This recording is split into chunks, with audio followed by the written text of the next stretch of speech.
కూడి వచ్చిన సంఘమంతటికి కూడా లోకరక్షకుడైన యేసు ప్రభువారి పరిశుద్ధ నామమున అందరికీ వందనాలండి. దేవుడు మిమ్మల్ని దీవించును గాక. వాతావరణము అననుకూలంగా ఉంటుంది. ఎండ కాస్తుంది, ఓ పక్కన మబ్బు పడుతుంది, ఉడుకు ఒక్కపోత.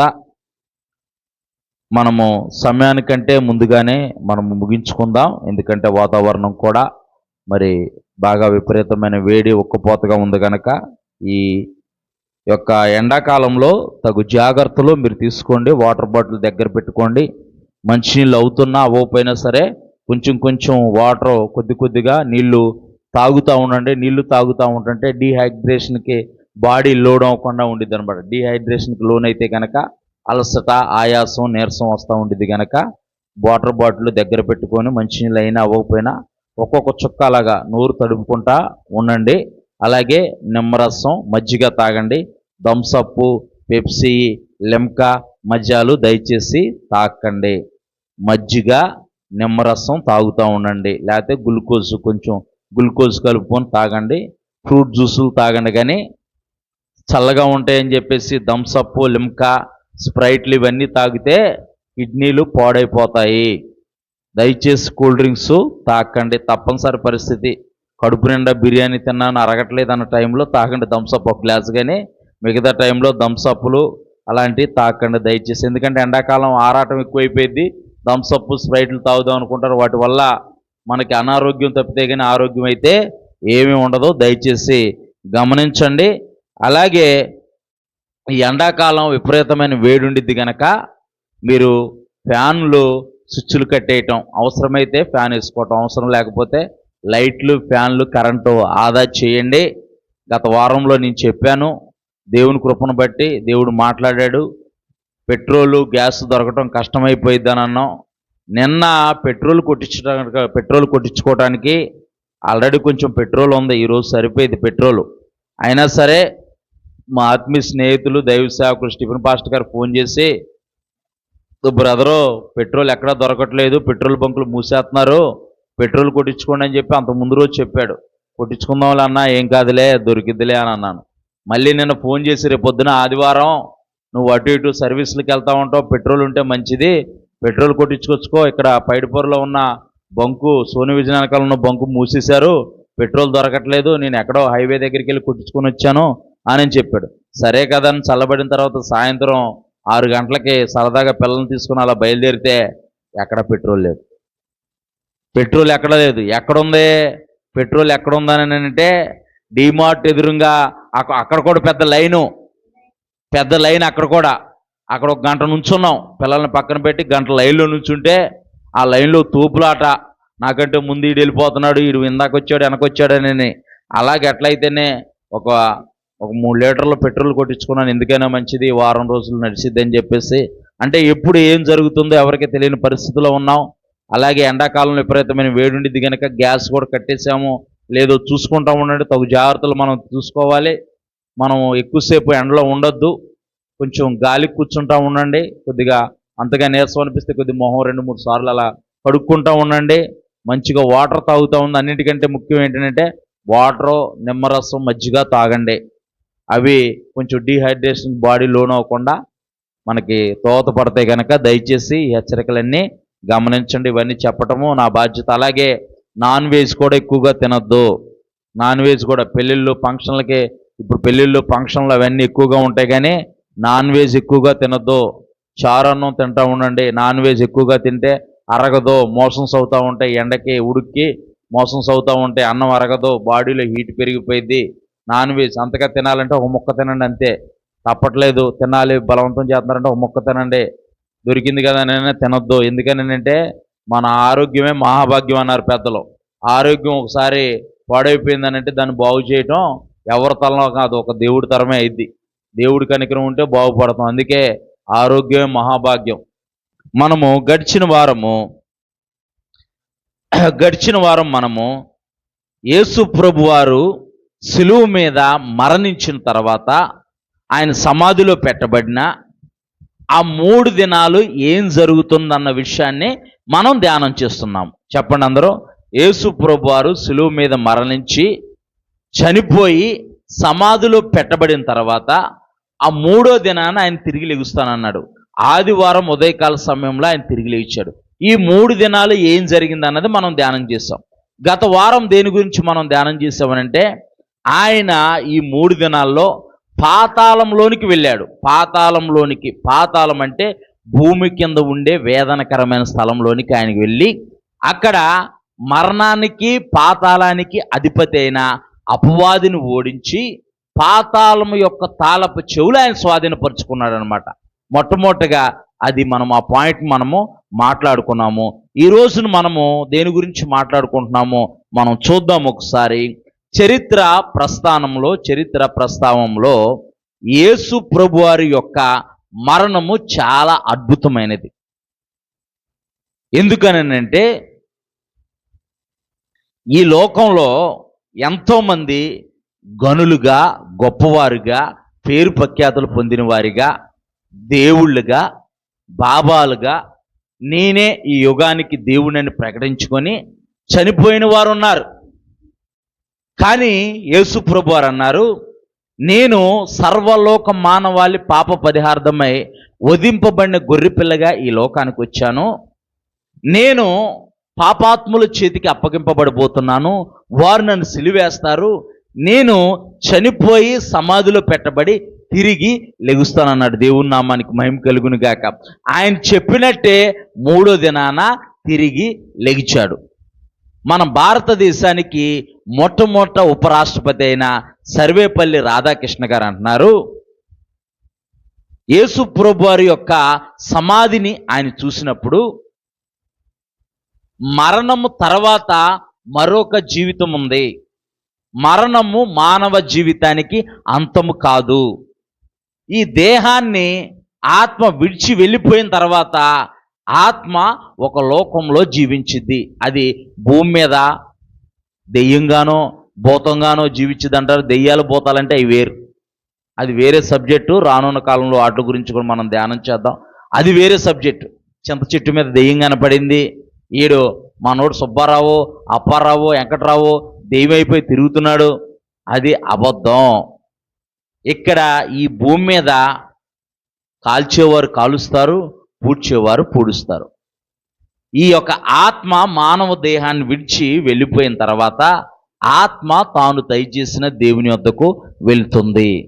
అది వారు చేసిన క్రియలను బట్టి వెళితే పాతాళంలో కన్నా వెళ్తుంది, లేకపోతే ప్రభు దగ్గరికైనా వెళుతుంది. అంతేగాని ఈ భూమి మీద ఉండి లేకపోతే మరొక జన్మెత్తి కుక్కగానో నక్కగానో పిల్లిగానో పుట్టదో, లేకపోతే ఈ దెయ్యంగానో భూతంగానో పిశాచిగానో అవ్వదో. అది మనము గుర్తుపెట్టుకోవాలి. సర్వేపల్లి రాధాకృష్ణ గారు అంటున్నారు, యేసు ప్రభువారి సమాధిని చూసినప్పుడు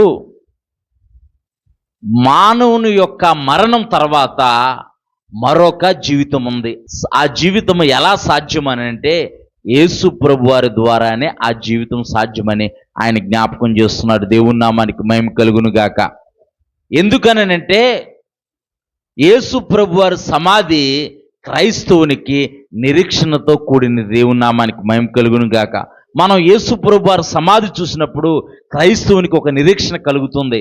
మనము కూడా ఆయన యొక్క పునరుద్ధాన శక్తి ద్వారా లేపబడతామని. దేవుని నామానికి మహిమ కలుగును గాక. ఒక మంచి అపోస్తులు, గొప్ప సేవకులు అయిన సాధు సుందర్ సింగ్ గారు వారిని రక్తంతో తడపబడిన పాదములు కలిగిన అపోస్తులు అని అంటారన్నమాట. యేసు ప్రభువారు సమాధిని గురించి, ఆయన మరణాన్ని గురించి ఆయన ఏమని చెబుతున్నాడంటే, నేను మక్కా వెళ్ళాను, మహమ్మద్ ప్రవక్త సమాధిని చూశాను. నేను ఫ్రాన్స్ వెళ్ళాను, అక్కడ నెపోలియన్ సమాధి చూశాను. నేను పాలస్తీనా వెళ్ళాను, తల వంచాను, మోకరించాను, దండం పెట్టాను, క్రీస్తు సమాధిని చూశాను. క్రీస్తు సమాధిలో లేడు, లేచాడు. దేవుని నామానికి మహిమ కలుగును గాక. ఎంతోమంది గొప్ప గొప్ప వారు కూడా ఇప్పటికీ సమాధిలో పెట్టబడ్డారు, కానీ యేసు ప్రభువారు ఒక్కరే సమాధిని జయించిన మృత్యుంజయుడు, జయశీలుడు. దేవుని నామానికి మహిమ కలుగును గాక.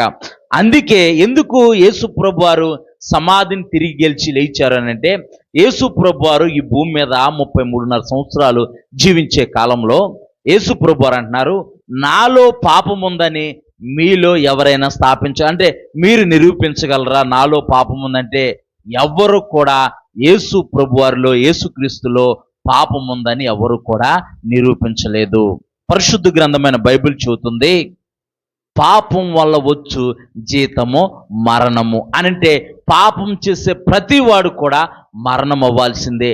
యేసు ప్రభువారిలో ఏ పాపము లేదు, ఏ కపటము లేదు గనక ఆయన మరణాన్ని తిరిగి లెగిచిన మృత్యుంజయుడు, జయశీలుడు, మరణాన్ని జయించిన విజేత. దేవుని నామానికి మహిమ కలుగును గాక. మనం చూద్దాం, యేసు ప్రభువారు ఈ భూలోకంలో ఉన్నప్పుడు ఒక చక్కని మాటను ఆయన జ్ఞాపకం చేస్తున్నాడు. యోహాను సువార్త, పరిశుద్ధ గ్రంథమైన బైబిల్లో నుంచి యోహాను సువార్త 10వ అధ్యాయము 17-18 వచనాలు మనం చదువుకుందాం. యోహాను సువార్త 10వ అధ్యాయము 17-18 వచనాలు నేను చదువుతాను. నేను దాన్ని మరలా తీసుకొనున్నట్లు నా ప్రాణము పెట్టుచున్నాను, ఇందువలనే నా తండ్రి నన్ను ప్రేమించుచున్నాడు. ఎవడును నా ప్రాణం తీసుకొనడు, నా అంతట నేనే దాన్ని పెట్టుచున్నాను. దాన్ని పెట్టుటకు నాకు అధికారం కలదు, దాన్ని తిరిగి తీసుకొనుటకు నాకు అధికారం కలదు. నా తండ్రి వలన ఈ ఆజ్ఞ పొందితి నన్ను. దేవుని నామానికి మహిమ కలుగును గాక. ఇక్కడ యేసు ప్రభువారు చెబుతున్నారు, నేను నా ప్రాణం పెట్టుటకు నాకు అధికారం ఉంది, నా అంతట నేనే నా ప్రాణం పెట్టుచున్నాను. దాన్ని ఎవ్వరూ తీసుకొనరు, దాన్ని పెట్టుటకు మరలా తిరిగి తీసుకొనుటకు నాకు అధికారం కలదు, నా తండ్రి నాకు అధికారం ఇచ్చానంటున్నాడు. దేవుని నామానికి మహిమ కలుగును గాక. అందుకే ఆయన మరణాన్ని తిరిగి లెగిచిన మృత్యుంజయుడు. లేఖనాల ఆధారంగా మనం చూస్తే గనక మత్తయి సువార్త 12వ అధ్యాయము 40వ వచనాన్ని మనం జాగ్రత్తగా చదివితే గనక ఇక్కడ యేసు ప్రభువారు ముందుగానే ఆయన తన మరణమును గురించిన ఒక ప్రవచనాన్ని అక్కడ వారు చెబుతున్నారు. యోనా 3 రాత్రింబగళ్ళు తిమింగలము కడుపులో ఎలాగుండునో అలాగే మనుష్య కుమారుడు కూడా 3 రాత్రింబగళ్ళు భూగర్భంలో ఉండును. దేవుని నామానికి మహిమ కలుగును గాక. ఆయన చనిపోయి సమాధిలో పెట్టబడినప్పుడు 3 దినాలు ఆయన పాతాళంలోనికి వెళ్ళాడు. పాతాళంలోనికి వెళ్ళి మరణానికి, పాతాళానికి అధిపతి అయిన అపవాదిని ఓడించి మరణం యొక్క, పాతాళం యొక్క తాళాలు ఆయన స్వాధీనపరచు, అంటే అధికారాన్ని చేజిక్కించుకున్నాడు. దేవుని నామానికి మహిమ కలుగును గాక. మనం చూద్దాం పరిశుద్ధ గ్రంథమైన బైబిల్లో గడిచిన వారం మనము అపవాదిని ఓడించి పాతాళము యొక్కయు, మరణము యొక్కయు తాళపు చెవులు యేసు ప్రభువారు స్వాధీనపరుచుకున్నారు. ఈ వారం మనం మరొక అంశాన్ని మనము ధ్యానం చేయబోతున్నాము. ఆయన ఆత్మ పరదేశులో ఉంది. ఆయన ఆత్మ ఎక్కడుంది? పరదేశులో ఉంది. ఒక అంశమేమో ఆయనేమో పాతాళంలోనికి వెళ్ళాడు, మరణానికి, పాతాళానికి అధిపతి అయిన అపవాదిని ఓడించి పాతాళము యొక్కయు, మరణము యొక్కయు తాళపు చెవులు ఆయన స్వాధీనపరుచుకున్నాడు. ఇంకోసారి ఆయన ఆత్మ ఈ 3 దినాల్లో జరిగిన సందర్భాన్ని మనం ధ్యానం చేస్తున్నాం. మరొక మారు ఏం జరిగిందంటే 3 కార్యక్రమాలు జరిగాయి అన్నమాట. 3 అద్భుతాలు జరిగాయి. యేసు ప్రభువారు మరణించి సమాధిలో పెట్టబడిన 3 దినాల్లో 3 అద్భుతాలు జరిగాయి. ఒక్కొక్క అద్భుతాన్ని మనం ధ్యానం చేస్తున్నాము. గత వారం ధ్యానం చేసిందేమో యేసు ప్రభువారు పాతాళంలోనికి వెళ్ళి పాతాళానికి అధిపతి అయిన అపవాదిని ఓడించి మరణము యొక్కయు, పాతాళము యొక్కయు తాళపు చెవులు స్వాధీనపరుచుకున్నాడు. ఇప్పుడు మరణం మీద అధికారం ఎవరికి ఉందంటే యేసు ప్రభువారికి ఉంది, అపవాదికి లేదనమాట. తాళపు చెవులు ఆయన స్వాధీనపరుచుకున్నాడు. ఇప్పుడు ఒకళ్ళ ఇంటి తాళము మన దగ్గర ఉందంటే ఎవరికి ఉన్నట్టు అధికారము? మనకున్నట్టు. వాళ్ళు మీ దగ్గర ఉంచండి అంటే పర్లేదు, కానీ మనం ఇల్లు కొనుక్కుంటేనే మనకి అధికారం ఉండిద్ది. మన దగ్గర ఉంటే తాళపు చెవులు, వాళ్ళు ఇల్లన్నింటినీ స్వాధీనపరిచి మనకి తాళపు చెవులు ఇస్తారనమాట. మన దగ్గర తాళం చెవు ఉండిద్ది, అంటే మనకు అధికారం ఉన్నట్టు అనమాట. ఇక్కడ చూద్దాం, ఆయన ఆత్మ పరదేశంలో ఉంది. మొట్టమొదటిగా ఎక్కడికి వెళ్ళింది? పాతాళంలోకి వెళ్ళింది. ఇప్పుడు పరదేశంలోకి వెళ్ళింది. అసలు పరదేశ్ అంటే ఏంటో కూడా మనం చూద్దాము. ఇక్కడ యేసు తనతో పాటు సిలువ వేయబడిన దొంగతో, నేడు నీవు నాతో కూడా పరదేశులో ఉందువని నీతో నిశ్చయంగా చెప్పుచున్నానని చెప్పాడు. లూకాసు వార్త 23 అధ్యాయము 43 వచనం చదివితే యేసు ప్రభువారు అంటున్నారు, యేసు ప్రభువారిని ఆ దొంగ అడుగుతున్నాడు, నీవు దేవుని కుమారుడు కదా, నీ రాజ్యంతో వచ్చినప్పుడు నన్ను కూడా జ్ఞాపకం చేసుకో కదా అని చెప్పేసి కుడివైపున ఉన్న దొంగ అడిగితే యేసు ప్రభువారు అన్నారు, నీవు నాతో కూడా నేడు పరదేశులో ఉండు, నువ్వు నాతో కూడా పరదేశులో ఉంటావని చెప్పేసి యేసు ప్రభువారు చెప్పారు. శరీరము సమాధిలో ఉన్నప్పటికీ కూడా ఆత్మ మాత్రముకు పరదేశులో ఉంది. దేవుని నామానికి మహిమ కలుగును గాక. బైబిల్ ప్రకారము పరదేశు అని అంటే ప్యారడైజ్ అని అర్థం. ఏంటి ప్యారడైజ్? హైదరాబాదులో ప్యారడైజ్ బిర్యానీ అని ఉండిద్ది అనమాట. హైదరాబాద్లో రాజమండ్రిలో కూడా ఉందంట ప్యారడైజ్ బిర్యానీ. మన పాస్టమ్ గారు వెళ్ళారుగా, చూసినట్టున్నారు. ప్యారడైజ్ బిర్యానీ ఉండిద్ది. ప్యారడైజ్ అని అంటే చాలా ఆసక్తికరమైనది. దీని గురించి ప్రాథమికంగా 3 విషయాలు మనం తెలుసుకోవాలి. అంటే పరదేశుని ఇంగ్లీష్లో ప్యారడైజ్ అంటారు. పరదేశు అంటే ఏంటి? పరదేశు అనే పదానికి మూలము పర్షియన్ భాష నుంచి వచ్చిందనమాట. ఇది పర్షియన్ భాష నుంచి ఈ పదం వచ్చింది. పరదేశు అనే పదం వచ్చింది. అంటే చుట్టూ గోడ ఉన్న తోట అని అర్థం. పరదేశు అని అంటే ఇంగ్లీష్లో ప్యారడైజ్ అంటారు. తెలుగులో పూర్తి అర్థం ఏంటంటే చుట్టూ గోడ ఉన్న తోట. ఇంకా స్పష్టంగా చెప్పాలని అంటే ఆనందకరమైన స్థలాన్ని సూచిస్తుంది. అలాగే రాజుగారి ఉద్యానవనం అనే అర్థం వస్తుందంట. చుట్టూ గోడ ఉన్న తోట రాజుగారి ఉద్యానవనం అనే అర్థాన్ని ఇస్తుంది. మా చిన్నతనంలో మా అమ్మమ్మ గారి ఊరిలో ఒక పెద్ద ఆయన ఉండేవాడు. ఆయన పేరు బాబు గారు అనమాట. ఆయనకి కొబ్బరి తోట, అరటి తోట, దొండకాయల తోట మొత్తం చాలా పెద్దగా ఉండేదన్నమాట. మేము ఎండాకాలంలో ఆ తోటలోకి వెళ్ళి ఆడుకునే వాళ్ళం. చాలా ఆహ్లాదకరంగా ఉండేది. అక్కడ ఉసిరికాయ చెట్లు, అన్ని రకరకాల చెట్లు అన్నీ ఉండే అనమాట. సపోటా తోట అంటే అది ఎవరి తోట అంటారు? బాబు గారి తోట అని వాళ్ళు అనమాట.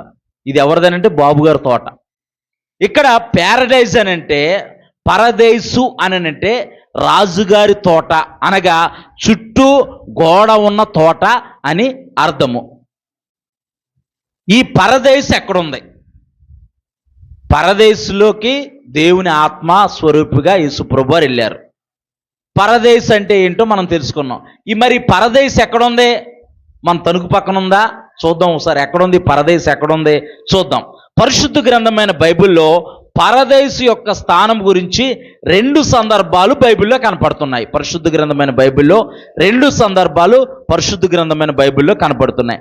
లూకాసు వార్త 16 అధ్యాయము 19 నుంచి 31 వచనాలు మనం చూస్తే కనుక ఇక్కడ ధనవంతు లాజర్ అనే ఉపమానం ఉంటుందన్నమాట. ఇక్కడ ధనవంతుడు లాజర్ అనే ఉపమానం ఉంటుంది. ఒక వ్యక్తి, లాజర్ అనే వ్యక్తి ఈ భూమి మీద కురుపులతో అనారోగ్యంతో జీవిస్తూ ఉంటున్నాడు. ఎవరు వాకిట ఆ లాజరు ఉన్నాడంటే ధనవంతుడైన బయట వాకిట్లో ఉన్నాడంట. కురుపులతో గజ్జితో ఉన్నాడు లాజరు. కుక్కలు వచ్చి అతని కురుపులు లాగుతున్నాయంట. అంత దేన పరిస్థితుల్లో లాజరు ఉన్నాడు. ఒక ధనవంతుడు ఉన్నాడు. ధనవంతుడు వాకిటే లాజరు ఉన్నాడు. ఆ ధనవంతుడికి దేవుడు అన్నీ ఇచ్చాడు. తినటానికి తిండి ఇచ్చాడు, వస్త్రాలు ఇచ్చాడు, పడుకోవటానికి మంచం ఇచ్చాడు, అన్ని వసతులు ఇచ్చాడు. కానీ లాజర్కి పొరపాటున ఒక్క రొట్టె ముక్క కూడా పెట్టలా. ఒక్కసారి కూడా లాజర్ని హాస్పిటల్కి తీసుకెళ్ళా. లాజర్ ఎక్కడున్నాడు? ధనవంతుడు వాకిటే ఉన్నాడు. అంటే గుమ్మంలో ఉన్నాడు. పక్కన లేదు మా పక్కన ఒక రూమ్ ఉంది, అక్కడ పక్కన రూమ్ ఉంది, ఎండకి ఎండుతున్నావు, వానకు తడుతున్నావు, చలికి వణికిపోతున్నావు, ఎందుకు ఒక దుప్పటెత్తాను, ఆ పక్కన అక్కడ స్టోర్ రూమ్ ఉంది, లేదా పక్కన ఉంది ఒకటి షెడ్ ఉంది, అక్కడ ఉండాను ధనవంతుడు అంటలా. వీడెవడో నాకు తెలియదు అన్నట్టు అంటున్నాడు. దేవుడు ధనవంతుడికి అన్నీ ఇచ్చాడు. ధనం ఇచ్చాడు, ఆరోగ్యం ఇచ్చాడు, బలం ఇచ్చాడు, ఆస్తిని ఇచ్చాడు, అన్నీ ఇచ్చాడు. ఈ లాజర్ని చూస్తున్నాడు. కానీ ఇద్దరు చచ్చిపోయి పాతి పెట్టబడ్డారంట. వీళ్ళిద్దరూ పాతి పెట్టబడిన తర్వాత వీరి ఆత్మలో ఒకరి ఆత్మ ఏమో నరకంలోకి వెళ్ళిందంట. ధనవంతుడి యొక్క ఆత్మ నరకంలోకి వెళ్ళింది. నరకంలోకి వెళ్తే అక్కడ ఏడ్పును పొల్లు కొరుకుతా ఉంది. అక్కడ ఆరని అగ్ని, అక్కడ అగ్ని ఆరదు, పురుగు చావదు. వేదనకరమైన స్థలము. పాతాళం అంటే వేదనకరమైన స్థలము. ఇతను అంటున్నాడు, ఈ ధనవంతుడు అంటున్నాడు, తండ్రివైన అబ్రహామా అంటున్నాడు. ఇతనేమో పాతాళంలో ఉన్నాడు, వాళ్ళేమో పరదేశంలో ఉన్నాడు. ఈ లాజరు ఎక్కడికి వెళ్ళాడు? దేవదూతల చేత కొనుక్కోబడ్డాడంట. అంటే ఈ లాజర్ని తీసుకెళ్ళడానికి దేవదూతలు వచ్చాయి, చెరుకు రెక్క పట్టుకొని తీసుకుని వెళ్ళిపోయి అబ్రహాం పక్కన పెట్టేశాయి. అబ్రహాం అని అంటే విశ్వాసులకు తండ్రి అబ్రహాము. ఈ భూమి మీద నివసించినప్పుడు వేదన పడ్డాడు. కురుపులు, గజ్జి, రసి కారుతుంది, కుక్కలు వచ్చి ఆ రసిని ఆగుతున్నాయి. తినడానికి తిండి లేదు, రొట్టె ముక్క లేదు, ఆహారం లేదు, డొక్కెండిపోయింది, బక్క చిక్కిపోయాడు, చనిపోయాడు.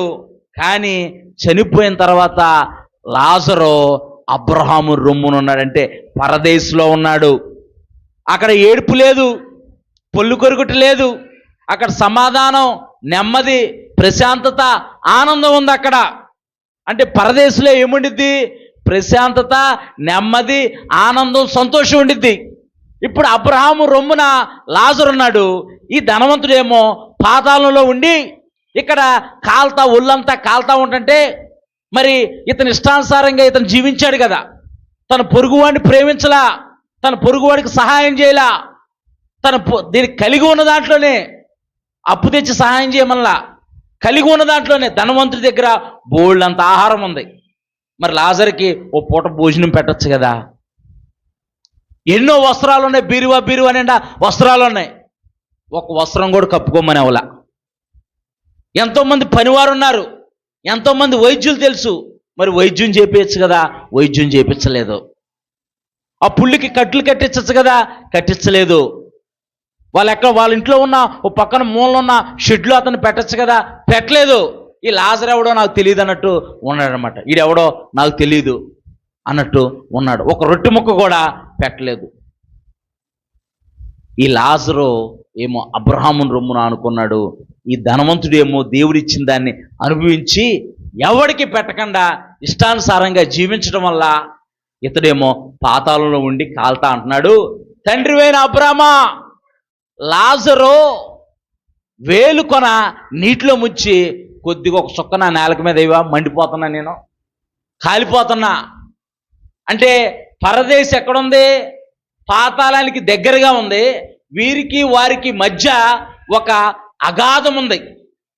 అప్పుడు అబ్రహాం అంటాడు, ఒరి నాయనా, నువ్వు భూమి మీద ఇష్టానుసారంగా జీవించావు, లాజర్ని పట్టించుకోలేదు, ఎప్పుడు కూడా పొరపాటును కూడా ఓ పూట భోజనం పెట్టలేదు, ఒక స్వీట్ ఇవ్వలేదు, ఒక కేక్ ఇవ్వలేదు, ఒక రొట్టె ముక్క ఇవ్వలేదు, ఒక వస్త్రం ఇవ్వలేదు, అని పట్టించుకోలేదు. దేవుడు నీకు అన్నీ ఇచ్చాడు, నువ్వు చూడలేదు. ఇతనేమో ఈ అనారోగ్య పరిస్థితి ఉన్నా సరే దేవుని దూషించకుండా అలాగే మరణించాడు, దేవుడి మీద ఆధారపడి. అందుకే లాజరు పరదేశంలో ఉన్నాడు, నువ్వు పాతాలో ఉన్నావు. అక్కడోళ్ళు ఎక్కడోళ్ళు అక్కడికి వెళ్ళటానికి ఇది తణుకుటు రావులపాలెము బస్సు డిపో, బస్సు కాదు ఇది, అప్ అండ్ డౌన్ బస్సు కాదు. అక్కడోళ్ళు ఎక్కడికి రారు, ఎక్కడోళ్ళు అక్కడికి వెళ్ళరు, నువ్వు అక్కడే ఉండాలి, మేము ఇక్కడే ఉండాలి అని అంటే అలా అనొద్దు అబ్రహామా, తండ్రివైన అబ్రహామా, అలా అనొద్దు. నాకు కొంతమంది సహోదరులు ఉన్నారు, ఒకడు నిజంగా ముతుల్లో నుండి లెగిచి వారి మధ్యకి వెళ్ళి సువార్త ప్రకటిస్తే గనక వాళ్ళు నమ్ముతారనంటే అక్కడ ప్రకటించే ప్రవక్తలు చాలా మంది ఉన్నారు. నువ్వు విన్నావా? ఈ భూమి మీద ఉన్నప్పుడు నువ్వు విన్నావా? నువ్వు వినలేదు. వాళ్ళు కూడా వింటే రక్షింపబడతారు, పరదేశంలో ఉంటారు. వాళ్ళు వినకపోతే నీలాగే పాతాళానికి వస్తారు. ఇంకా సాలు నువ్వు అనుభవించు అని అన్నాడు. అంటే పరదేశంలో పాతాళం ఒక పక్కనుంది, నెమ్మది గల స్థలము ఒక పక్కనుంది. అబ్రహాము రొమ్మున ఆనుకొని ఉన్నదేమో పరదేశు, ఈ ధనవంతుడు శిక్ష అనిపించేదేమో పాతాళము. అంటే వేదనకరమైన చోటు. అంటే అవిధేయత, దేవుని యొక్క సువార్తకు చెవి ఒగ్గని వారు, అవిధేయులకు దేవుడు ఒక ప్రత్యేకమైన స్థలాన్ని నిర్మించాడు. అందుకే మాటి మాటికి దేవుడు దినమెల్లా తన చేతులు చాపుతున్నాడంట. ఇప్పుడైనా నా మాట వింటారేమేమో, ఇప్పుడైనా నన్ను తెలుసుకుంటారేమో. దేవుడు ధనాన్ని ఇమ్మన్నాడా, ఆస్తులు ఇమ్మన్నాడా, అంతస్తులు ఇమ్మన్నాడా? నీకు కలిగుంటే ఇవ్వు, తప్పులేదు. కానీ వాటికన్నిటికంటే ముఖ్యంగా దేవుడు నీ హృదయాన్ని కోరుకుంటున్నాడు.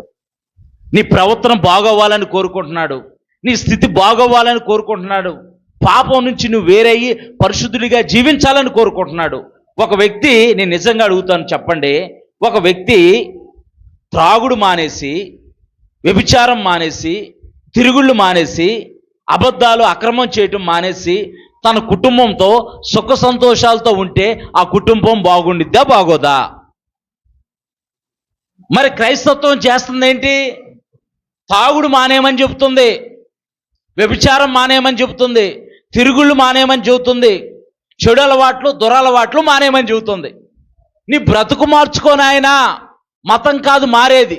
క్రైస్తత్వం అంటే మతం కాదు, ప్రవర్తన, మన మనసు మారాలి, మన బ్రతుకు మారాలి. మన బ్రతుకు మార్చుకోమంటున్నాడు దేవుడు, మన ప్రవర్తన మార్చుకోమంటున్నాడు, మన స్థితిగతులను మార్చుకోమంటున్నాడు. ఆ పాపంలో, ఆ చెడు అలవాట్లలో, ఆ దురలవాట్లలో పట్టబడి నువ్వు ఉండటము నాకు ఇష్టం లేదంటున్నాడు దేవుడు. అందుకే ఒక అవకాశాన్ని మనకి దేవుడు ఇస్తున్నాడు. దేవుడి నామానికి మహిమ కలుగును గాక. ఆ అవకాశాన్ని నీవు గనక వినియోగించుకుంటే నీవు దేవుని కుమార్తె, దేవుని కుమారుడు అనబడతావు. దేవుని నామానికి మహిమ కలుగును గాక. చూద్దాం, యేసు ప్రభు వారు ఇప్పుడు పరదేశ్ అంటే ఏంటి, పాతాళం అంటే ఏంటి మనకు స్పష్టంగా అర్థమైంది కనుక ఇప్పుడు యేసు ప్రభు వారు పరదేశులోకి వెళ్ళి ఏం చేశారు చూద్దాం ఒకసారి. పరిశుద్ధ గ్రంథమైన బైబిల్లో నుంచి ఎఫెసీయులకు రాసిన పత్రిక 4వ అధ్యాయము 8వ వచనం. ఎఫెసీయులకు రాసిన పత్రిక 4వ అధ్యాయం 8వ వచనం. ఎఫెసీయులకు రాసిన పత్రిక 4వ అధ్యాయము 8వ వచనం. ఆయన ఉన్నతమైన స్థలమునకు ఎక్కినప్పుడు చెరగా కొనిపోయేను. దేవుని నామానికి మహిమ కలుగును గాక. గట్టిగా అందరం ఒకసారి హల్లెలూయా చెబుదాం. హల్లెలూయా, హల్లెలూయా. ఎఫెసీయులకు రాసిన పత్రిక 4వ అధ్యాయం 8వ వచనం. ఆయన ఉన్నతమైన స్థలమునకు ఎక్కినప్పుడు చెరగా కొనిపోయాడంట. అసలు ఏంటి చెర అని మనం చూస్తే కనుక ఆదాము మొదలుకొని యేసు ప్రభు వారు మరణించే వరకు కూడా దేవుని యందు భయభక్తులు నిలిపిన భక్తిపరులు, నీతిమంతులు, యథార్థవంతులకి దేవుడు ఒక నెమ్మది గల స్థలాన్ని ఏర్పాటు చేశాడు. దాన్నే పరదేశు అని అంటారన్నమాట. ఇప్పుడు యేసు ప్రభు వారు పాతాళము యొక్కయు మరణము యొక్కయు తాళపు చెవులు స్వాధీనపరుచుకొని ఇప్పుడు ఈ పరదేశులో ఉన్న నీతిమంతులందరినీ కూడా ఎక్కడికి తీసుకెళ్ళిపోయాడంటే ఆయన రాజ్యంలోకి, పరలోకానికి తీసుకెళ్ళిపోయాడు. దేవుని నామానికి మహిమ కలుగును గాక. యేసు ప్రభు వారు పునరుద్ధానుడై తిరిగి లేచే వరకు కూడా, ఆయన మరణించే వరకు కూడా వీళ్ళ మీద అధికారం ఎవరికి ఉంది? అపవాదికి ఉంది. అంటే వారు కూడా చెరలో ఉన్నారు. కానీ అది నెమ్మది గల స్థలము, అది నెమ్మది గల స్థలము. పాతాళంకి దగ్గరగా ఉన్న పరదేశంలో ఉన్నారు, అది నెమ్మది గల స్థలము. ఇప్పుడు ఈ భక్తులందరినీ కూడా యేసు ప్రభు వారు పరలోక రాజ్యానికి, దేవుని యొక్క రాజ్యంలోనికి తీసుకొని వెళ్ళాడు. దేవుని నామానికి మహిమ కలుగును గాక. ఇప్పుడు ఈ పరదేశు ఎక్కడుందనంటే పాతాళంలో లేదు. ఈ పరదేశు పాతాళంలో లేదు, పరలోకంలో దేవుని రాజ్యంలో ఒక భాగంగా ఉంది. దేవుని నామానికి మహిమ కలుగును గాక. ఇప్పుడు చనిపోయిన వారు యేసు ప్రభు వారి యందు నమ్మిక ఉంచి, యేసు ప్రభు వారి యొక్క రక్తంలో కడగబడి, ఆయన సంఘంలో చేర్చబడి, విశ్వాస సంబంధమైన జీవితాన్ని, యథార్థమైన భక్తిని కనబరుస్తూ దేవుని యందు నిద్రించిన వారు చనిపోయిన తర్వాత వారి ఆత్మ పరదేశు అనగా పరలోక రాజ్యంలో ఉన్న పరదేశుకి వెళ్ళిద్ది. ఇప్పుడు పాతాళంలోనికి వెళ్ళదు.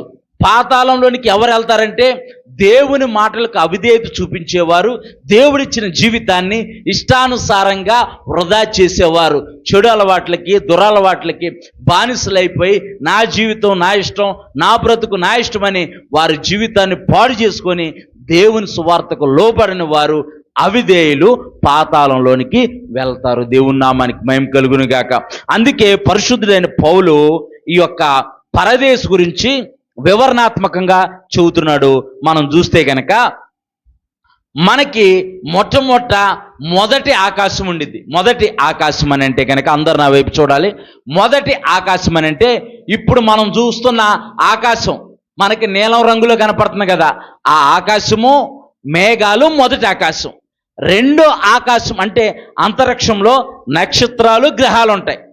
రెండో ఆకాశంలో మొత్తం 3 ఆకాశాలు ఉన్నాయి. ఎన్ని ఆకాశాలు ఉన్నాయి? 3 ఆకాశాలు ఉన్నాయి.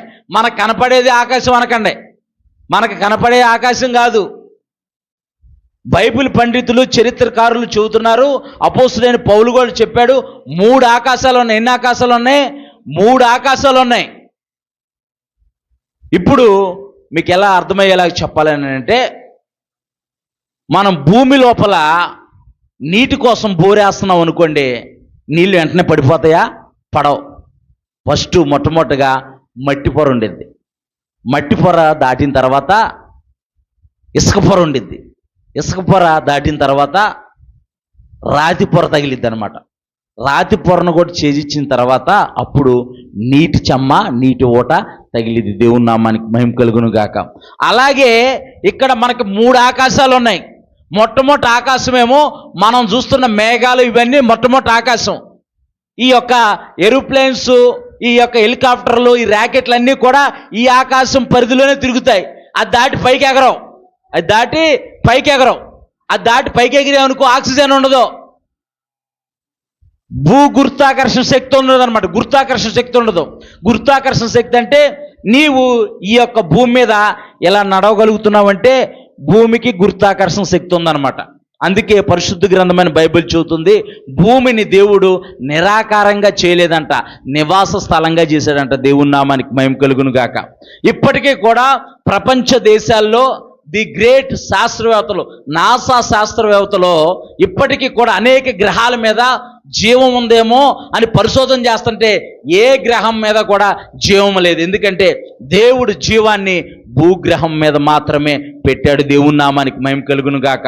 వారు ఎన్నో సంవత్సరాల నుంచి పరిశోధన చేస్తున్నారు. ఆయా గ్రహాల మీద జీవం ఉందేమో, మానవులు నివసించడానికి యోగ్యంగా ఆ ప్రాంతాలు ఉన్నాయేమో అని చెప్పేసి ర్యాకెట్లు పంపించి అనేక మందిని పంపించి పరిశోధన చేస్తున్నారు. కానీ ఆ ప్రాంతాలు ఎక్కడా కూడా ఆక్సిజన్ లేదు, నీటి జాడ కూడా ఆ ప్రాంతాల్లో లేదు. దేవుని నామానికి మహిమ కలుగును గాక. దేవుడు ఈ భూమిని నివాస స్థలముగా, మనుషులు నివసించే నివాస యోగ్యంగా చేశాడు. దేవుని నామానికి మహిమ కలుగును గాక. ఇక్కడ మనం చూస్తే మొదటి ఆకాశం అనగా మనం చూసే ఆకాశము మేఘాలు మొదటి ఆకాశము.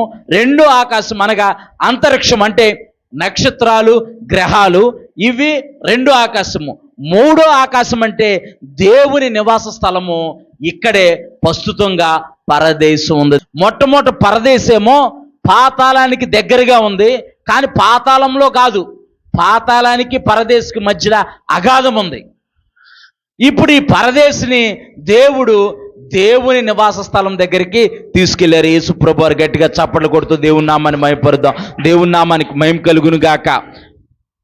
ఈ ఏప్రిల్ నెల మొదటి తేదీన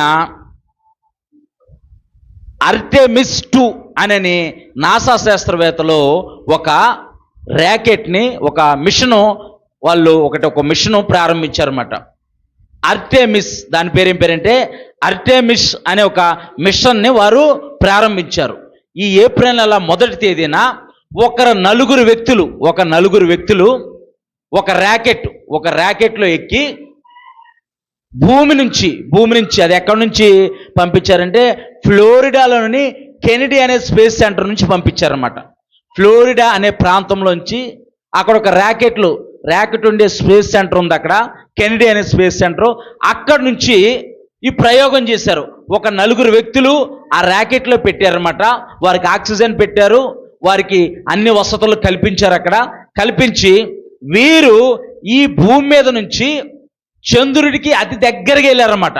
చంద్రుడికి అతి దగ్గరికి వెళ్ళి చంద్రుడి చుట్టూరు ఒక రౌండ్ వేశారు. వేసి తిరిగి మళ్ళీ భూమి మీదకి వచ్చారు. ఇదంతా పట్టడానికి కాలక్రమము దాదాపు 10 రోజులు పట్టింది. ఎన్ని రోజులు పట్టింది? 10 రోజులు పట్టింది. అక్కడ నుంచి పైకి వెళ్ళలేరు. రెండో ఆకాశానికి మాత్రమే మానవుడు వెళ్ళగలుగుతున్నాడు. మూడో ఆకాశానికి మానవుడు వెళ్ళటానికి ఆస్కారం లేదు. మూడో ఆకాశానికి మానవుడు ఎప్పుడు వెళ్తాడంటే చూద్దాం కూడా, అది కూడా ఎలా వెళ్తాడో కూడా చూద్దాం. నాసా శాస్త్రవేత్తలు ఆర్టెమిస్ 2 అనే ఒక మిషన్ ప్రారంభించి నలుగురు, దాంట్లో 3 మగవారు, ఒక స్త్రీ, ఒక లేడీ అనమాట, ఒక ఉమెను, 3 మగవారు, మొత్తం నలుగురు ఓమోగాములు అనమాట, యాత్రికులు అంటారు, ఓమోగామ్స్ అంటారు. ఆ నలుగురు యాత్రికులు చంద్రుడి దగ్గరికి వెళ్ళి చంద్రుడి చుట్టూరు ఒక రౌండ్ వేసి మళ్ళీ భూమి మీదకి వచ్చారు. వారు ఎన్ని కిలోమీటర్ల ప్రయాణం చేశారంటే మొత్తం అప్ అండ్ డౌన్, అంటే భూమి మీద నుంచి చంద్రుడి దగ్గరికి వెళ్ళటం, చంద్రుడి చుట్టూరు ఒక రౌండ్ వేసి మళ్ళీ భూమి మీదకి రావటము 11,26,922 కిలోమీటర్ల ప్రయాణం చేశారంట వాళ్ళు. 11,26,922 కిలోమీటర్ల ప్రయాణం చేశారు. వారు సేఫ్గా పసిఫిక్ మహాసముద్రంలో సేఫ్గా ల్యాండ్ అయ్యారు. మొట్టమొదటిగా చంద్రుడి మీద మానవుడు కాలు పెట్టి 50 సంవత్సరాలు అవుతుంది. అందుకే 2027 సంవత్సరంలో మళ్ళీ మానవుల్ని చంద్రుడి మీదకి పంపించాలని వీళ్ళు ఒక ట్రయల్ వేశారు. అంటే మనం తయారు చేసిన ర్యాకెట్ అక్కడ రాక వెళ్ళగలిగిద్దా, సేఫ్గా రాగలిగిద్దా. ఇంతకుముందు కూడా ప్రయోగించారు, సేఫ్గా వచ్చేటప్పుడు కొంతమంది చనిపోయారు. అందుకోసం ఇప్పుడు ఒక ట్రయల్ రన్ వేశారనమాట. వీళ్ళు సేఫ్గా రాగలుగుతారా, ఈ ర్యాకెట్ ఇట్లన్నింటినీ తట్టుకుని పైన ఉపరితలం వేడిని, వాతావరణాన్ని, మళ్ళీ అక్కడ నుంచి భూమి మీదకి దిగి వచ్చేటానికి అత్యధికమైన వేడి కలిగిద్ది, ఈ వేడికి ఆ ర్యాకెట్ కాలిపోయిద్దా, ఇవన్నీ పరిశోధన కొరకు ఒక 4 వ్యక్తులు పంపించి ఒక ట్రయల్ రన్ వేశారనమాట. 2027 సంవత్సరంలో మళ్ళీ మానవుల్ని మళ్ళీ చంద్రుడి మీదకి పంపించబోతున్నారు. ఈ మానవుడు 2వ ఆకాశం వరకే వెళ్ళగలుగుతాడు, 3వ ఆకాశం వరకు వెళ్ళలేడు. ఇక్కడ మనం పరిశుద్ధ గ్రంథమైన బైబిల్లో మనం చూస్తే కనుక 2 కొరింథీయులకు రాసిన పత్రిక 12వ అధ్యాయము 2-3 వచనాలను మనం చూద్దాం. ఇక్కడ పౌలు తన అద్భుతమైన అనుభవాన్ని వివరిస్తున్నాడు. ఇక్కడ తన జీవితంలో ఒక అనుభవాన్ని చూశాడు పౌలు. పరిశుద్ధుడైన పౌలు తన జీవితంలో ఒక అనుభవాన్ని చూశాడు. మనం చదివితే కనుక ఆయన 3వ ఆకాశమునకు కొనిపోబడ్డానని చెబుతూ దాన్ని సమాంతరంగా పరదేశంలోనికి కొనిపోబడ్డాను అంటున్నాడు అనమాట. పరిశుద్ధుడైన పౌలంట దేవుని సన్నిధిలో ఆరాధన చేస్తుంటే, దేవునితో ఆయన లీనమై జీవిస్తూ ఉంటుంటే 3వ ఆకాశానికి దేవుడు అతను తీసుకెళ్ళాడంట. దేవుని నామానికి మహిమ కలుగును గాక. 3వ ఆకాశానికి వెళ్ళాలంటే పర్మిషన్ దేవుడు మనకి ఇవ్వాలి. నాసా శాస్త్రవేత్తలు వెళ్ళటానికి ఇల్లేదు. వారు 2వ ఆకాశం వరకు వెళ్ళగలుగుతారు, 3వ ఆకాశం వరకులోకి వెళ్ళలేరు. వారు మానవులు కనుక 3వ ఆకాశానికి ఎవరు వెళ్తారు అని అంటే పరిశుద్ధులైన వారు, ప్రభు రక్తంలో కడగబడిన వారు. ఇక్కడ పౌలు తన అద్భుతమైన అనుభవాన్ని వివరిస్తూ అంటున్నాడు. ఇక్కడ 2 కొరింథీయులకు రాసిన పత్రిక 12వ అధ్యాయము 2-4 వచనాలు మనం చూస్తే కనుక ఆయన 3వ ఆకాశమునకు కొనిపోబడ్డానని చెబుతూ దాన్ని పరదేశుకు నేను కొనిపోబడ్డానని చెబుతున్నాడు. దేవుని నామానికి మహిమ కలుగును గాక. పరదేశుకు కొనిపోబడి అక్కడ ఉచ్చరింప శక్యము గాని భాష మాట్లాడుతున్నారంట. అక్కడ మానవులకు అర్థం కాదంట ఆ భాష, మానవుని వర్ణించలేదంట. అంటే 3వ ఆకాశంలో దేవుని నివాస స్థలం ఉంది. దేవుని నామానికి మహిమ కలుగును గాక. ఫిలిప్పీయులకు రాసిన పత్రిక 1వ అధ్యాయము 23వ వచనం ఒకసారి చదువుదాం. పౌలు అక్కడ మనుషులు ఉచ్చరింప శక్యము గాని మాటలో విన్నానని చెప్పాడు. ఫిలిప్పీయులకు రాసిన పత్రికలు అంటున్నాడు, దేహమును విడిచి ప్రభువుతో కూడా ఉండుట మేలు అని పౌలు అంటున్నాడు. దేవుని నామానికి మహిమ కలుగును గాక. ఎందుకనంటే నేను 3వ ఆకాశానికి ఎత్తబడ్డాను, నేను దేవుని మహిమను చూశాను, దేవుని సన్నిధిని చూశాను, ఈ దేహాన్ని విడిచిపెట్టి నేను అక్కడికి వెళ్ళటమే మేలని నేను అనుకుంటున్నాను అంటున్నాడు. దేవుని నామానికి మహిమ కలుగును గాక. అంటే అనుభవాన్ని చూశాడు పౌలు, అనుభవాన్ని అనిపించాడు, దేవుని సన్నిధిని అనుభవించాడు పౌలు. అందుకే ఈ దేహాన్ని విడిచిపెట్టి నేను ప్రభువుతో ఉండటమే నాకు మేలని నేను తలంచుకుంటున్నాను అంటున్నాడు. దేవుని నామానికి మహిమ కలుగును గాక. ఫిలిప్పీయులకు రాసిన పత్రిక 1వ అధ్యాయం 23వ వచనం. ఈ 2 మధ్యన ఇరుకుని పడి ఉన్నానంటే బతకాలా సావాలా అని 2 మధ్య ఇరుకుని పడి ఉన్నాడంట. తేల్చుకోలేకపోతున్నాడు. అనుభవాన్ని, ఒక అద్భుతమైన అనుభవాన్ని అనుభవించి అంటున్నాడు, నేను బ్రతకాలా సావాలా అని అనుకుంటున్నాను, కానీ బ్రతుకుట క్రీస్తు అయితే లాభం, చచ్చిపోతే మరీ లాభం. ప్రభుతో ఉంటాను నేను చనిపోతే ప్రభుతో అక్కడ ఉంటాను. నేను బ్రతుకుతే క్రీస్తే, చనిపోతే మరీ లాభం, నేను ప్రభుతో ఉంటాను అంటున్నాడు. దేవుని నామానికి మహిమ కలుగును గాక. మరి పరదేశులో ఏముందో చూద్దాం. పరదేశు ఎక్కడుంది, ఎక్కడి నుంచి ఎక్కడికి వెళ్ళింది, పరదేశు అంటే ఏమిటి, పరదేశు ఎక్కడుంది మనం చూసాం. పరదేశులో ఏముందో మనం చూసి ముగించుకుందాం. పరదేశులో ఏముంది? పరదేశు అనేది కేవలం ఒక ఖాళీ స్థలం కాదు, అక్కడ విశేషమైన ఆధ్యాత్మిక అనుభవం ఉంటుంది. అంటే దేవుని సన్నిధి అక్కడ ఉంటుందన్నమాట. ఒక ఖాళీ స్థలం కాదు. ఇప్పుడు మన చర్చికి అటుపక్క ఇటుపక్క ఇల్లులు ఉన్నాయి, మధ్య మధ్యలో ఖాళీ స్థలాలు ఉన్నాయి. పరదేశు అంటే ఖాళీ స్థలం కాదు. ఇక్కడ మనం చూస్తే కనుక ప్రకటన గ్రంథము 2వ అధ్యాయం 7వ వచనం, ప్రకటన గ్రంథము 2వ అధ్యాయము 7వ వచనంలో, జయించువానికి దేవుని పరదేశులో ఉన్న జీవవృక్ష ఫలములు భుజింపనిది. అంటే ఆది కాండంలో ఆదాము కోల్పోయిన జీవవృక్ష ఫలాలు పరదేశులో మనకు దొరుకుతాయి. దేవుని నామానికి మహిమ కలుగును గాక. ఏదైతే అవిధేయత చూపించి ఆదాము పాపం చేసి దేవుని ఉగ్రతను కొని తెచ్చుకున్నాడో, తద్వారా వచ్చే దేవుడిచ్చే జీవవృక్ష ఫలాల్ని భుజించడానికి ఆదాముకు అర్హత కోల్పోయాడు. యేసు ప్రభు వారి ద్వారా మళ్ళీ మనము జీవవృక్ష ఫలాలు భుజించే భాగ్యాన్ని దేవుడు మనకి ఇవ్వబోతున్నాడు. దేవుని నామానికి మహిమ కలుగును గాక. ఇక్కడ ఈ పరదేశులో అమితమైన ఆనందం ఉంటుంది, సంతోషం ఉంటుంది, దేవుని సన్నిధి ఉంటుంది, నెమ్మది ఉంటుంది. పరదేశు అనేది విశ్వాసులు మరణించిన తర్వాత అంతిమ తీర్పు మరియు పునరుద్ధానం వరకు దేవునితో కలిసి విశ్రాంతి తీసుకునే అత్యంత మహిమకరమైన ఉద్యానవనమే పరదేశు. దేవుని నామానికి మహిమ కలుగును గాక. భౌగోళికంగా మ్యాప్లో కనిపించే చోటు కాదు ఇది. 3 ఆకాశంలో ఉండే దేవుని యొక్క సన్నిధిలో, దేవుని యొక్క దగ్గర ఉండే పరదేశు. ఇది భౌగోళికంగా మ్యాప్లో కనిపించే స్థలము కాదు. అంటే దేవుని యొక్క పిల్లలు నివసించే ఆధ్యాత్మికమైన దేవుని సన్నిధితో ప్రశాంతతో కూడిన వాతావరణం కలిగిన చోటు. మరి ఈ చోటులో నీవు నేను ఉండాలనంటే యేసు ప్రభు వారిని సొంత రక్షకుడిగా అంగీకరించి ఆయన రక్తంలో మన పాపములు కడుక్కొని నీటి బాప్టిసం ద్వారా ప్రభువును సొంత రక్షకుడిగా అంగీకరించి ఆయన సంఘంలో నాటబడి మనం ఈ భూమి మీద జీవించే వరకు యథార్థమైన భక్తి చేస్తూ, నిజమైన భక్తి చేస్తూ, విశ్వాస సంబంధమైన భక్తి చేస్తూ, మన పూర్ణ హృదయంతో, మన పూర్ణ ఆత్మతో, మన పూర్ణ బలముతో ప్రభువును ప్రేమించే వారిగా ఉంటే ప్రభువునందు మృతి పొందిన మృతులు ధన్యులు అని దేవుని యొక్క వాక్యము చెబుతుంది. అంతం వరకు సహించిన వాడే రక్షింపబడతాడని దేవుని యొక్క వాక్యం చెబుతుంది. దేవుని యొక్క పరదేశులో మనకు స్థానం కావాలంటే మనం ప్రభువుతో కలిసి జీవించాలి, ప్రభు యందు విశ్వాసం ఉంచాలి, ప్రభువును సొంత రక్షకుడిగా అంగీకరించాలి. ప్రభువును సొంత రక్షకుడిగా అంగీకరించడమే కాదు, మనం యథార్థమైన నమ్మకమైన భక్తిని కొనసాగించాలి. అలాంటి వారికే పరదేశులో స్థానము. అట్టి కృప ప్రభు మనందరికీ దయచేయునుగాక. అందరం ప్రార్థన చేసుకుందాం. సమయం అవుతుంది కనుక అందరము ప్రార్థన చేసుకుందాం. చాలా క్లుప్తంగా, వివరణాత్మకంగా మీకు అర్థమయ్యే రీతిలో మరి బోధించడానికి పరిశుద్ధాత్మ దేవుడు సహాయం చేశాడు. సమయం అవుతుంది కనుక మనం ప్రార్థన చేసుకుందాం. అవును ప్రభువా, అవును నాయనా, అయ్యా అవిధేయులకు పాతాళాన్ని మీరు నిర్మించారు నాయన. అవిధేయులు పాతాళంలోనికి వెళ్తారు. అయ్యా ప్రభుతో జీవించేవారు అంటే నీతో జీవించేవారు అయ్యా నీ ప్రేమలో వేరుపాడి, నీ ప్రేమలో అంటుకట్టబడి, అయ్యా నీ యందు విశ్వాసముంచి నీ సంఘంలో చేర్చబడి, అయ్యా నీ రక్తంలో కడగబడిన వారి కొరకు నీవు నేడో రేపో రాబోతున్నావయ్యా. నీ వచ్చినప్పుడు నీ వధువు సంఘాన్ని నీతో పాటు తీసుకువెళ్తావు నాయన.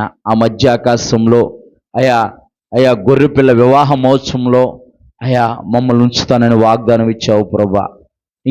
ఇంకా ఎవరైనా రక్షణలు తీసుకోలేకపోతే, ఇంకా ప్రభువుని సొంత రక్షకుడిగా అంగీకరించకపోతే, ఇదే మిక్కిలి అనుకూల సమయము, ఇదే రక్షణ దినము. నేడు ఏం జరుగుతుందో ఎవరో ఊహించలేని పరిస్థితిలో మనం జీవిస్తున్నాం. అంత్య దినాల్లో మనం ఉన్నాం. రాకడకి సమీపమైన దినాల్లో మనం ఉన్నాం. లోకంలో చూస్తుంటే భయానకమైన వాతావరణము, అక్కడక్కడ భూకంపాలు, కరువులు, కాటకాలు. చరిత్రకారులు, అనేక మంది పరిశోధకులు, అనేక మంది జ్ఞానవంతులు చెబుతున్నారు ఈ సంవత్సరము ఎండాకాలము చాలా భయంకరంగా ఉండబోతుందంట. అంటే దాదాపు మనము 40 నుంచి 50 డిగ్రీల ఉష్ణోగ్రతను మనం అనుభవించబోతున్నాము. మరి ఈ 40-50 డిగ్రీల ఉష్ణోగ్రతనే మనం తట్టుకోలేక ఫ్యాన్లని, కూలర్లని, ఏసీలని, ఇంట్లో నుంచి బయటికి రాకుండా ఈ దేహాన్ని చల్లబరటం కోసము డ్రింకులని, అవన్నీ చల్లటి పానీయాలతో మనము మరి చల్లదనాన్ని మనం కోరుకుంటున్నాము. ఈ దేహాన్ని చల్లబరుస్తున్నాము. మరి ప్రభువుని నువ్వు తునీకరిస్తే, ప్రభు మాటలు నువ్వు వినకుండా ప్రభు మాటలకు అవిధేయత చూపిస్తే నిత్య నరకాగ్ని అనగా పాతాళము నీ కొరకు సిద్ధంగా ఉంది. అక్కడ నిత్యము అగ్ని మండుచూ ఉంటుంది. అక్కడ అగ్ని ఆరదు, పురుగు చావదు. అక్కడ వేదనయు ఏడ్పును పొల్లు కొరుకుతూ ఉండునని పరిశుద్ధ గ్రంథమైన బైబిల్ చెబుతుంది.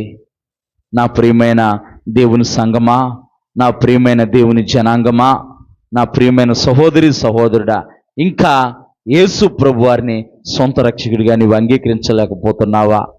నీ నోటితో ప్రభు అని, నీ పాపాలకు విమోచకుడని, ఆయన రక్తంలో నీకు పాపక్షమాపణ కలుగుతుందని నీ ఒప్పుకుంటే రక్షింపబడినవాడు, ప్రభువునందు రక్షింపబడినవాడు తీర్పు పొందక ఉండును. అవునయ్య, నూతన సృష్టిగా ఆయన మారుస్తాడు. గదించును, ఇదిగో సమస్తము నూతనమాయను, క్రీస్తులో నూతనమాయను. నిన్ను నూతన పురుషునిగా, నూతన స్త్రీగా ఆయన మార్చి ఆయనలో నిన్ను అంటికట్టి నిన్ను ఫలింపజేసి ఆయన నిత్యరాజ్యంలో నీకు స్థానం ఇవ్వాలనుకుంటున్నాడు.